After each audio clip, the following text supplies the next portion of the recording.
Rihanna's duet drama. Rihanna speaking out for the very first time about the firestorm that was ignited by her two duets with her ex Chris Brown. A lot of people wondering, why would she ever want to share even one track with a man who beat her 3 years ago?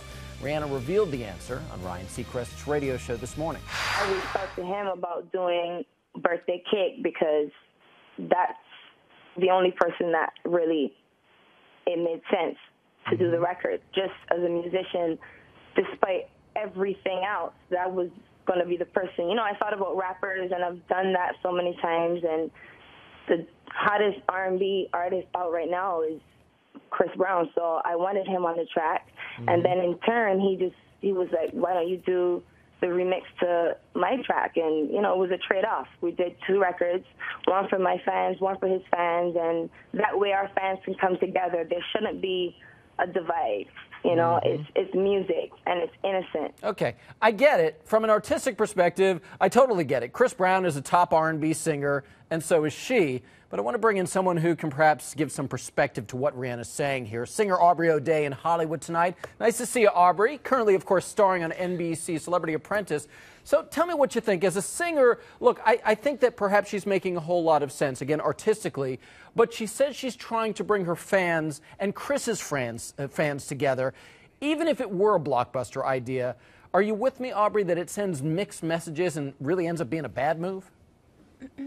Well, just first off, music is always personal, so I don't agree with that comment at all. But I will say, I like what she's doing, and I don't think that it sends mixed messages at all. What she's doing is bringing closure on something that was a heavily debatable topic.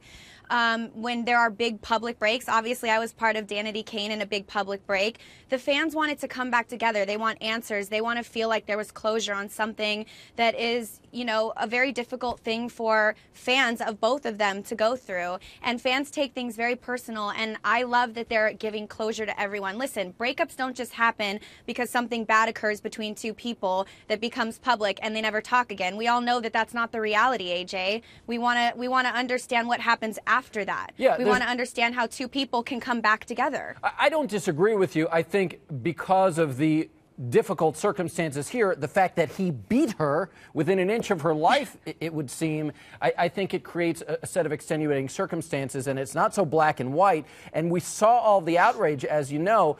When Rihanna and Chris Brown first tweeted about their duets, I have to tell you, we heard from so many people, and I saw this all over the internet, that a great number of people, the majority from what I saw, thought it was a really bad idea because of what had happened between the 2 of them. Let me bring back in Judge Alex Ferrer of TV's Judge Alex.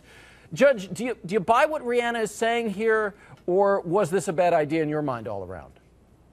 Well, I mean, I buy what she's saying. She's a grown woman. She can do whatever she'd like. If it was my daughter, I absolutely would not want her anywhere near him. We're not talking about a backhanded slap across the face, which alone would have been enough to break up and have him arrested and prosecuted. We're talking about, as you pointed out, AJ, just a beatdown. It was a vicious beatdown. And I have, as a judge, have seen this cycle of violence and domestic violence situations just tend to repeat itself, where the victim goes back to the perpetrator, and it just tends to go on and on and on. And she's a role model, and she's sending a message in the way she lives her life to a lot of young girls who find themselves in this situation. I think she would have been better to say, you know what, I want closure, I forgive him, and let's move on. Yeah. I don't think that collaborating with him and letting him back in is a good move.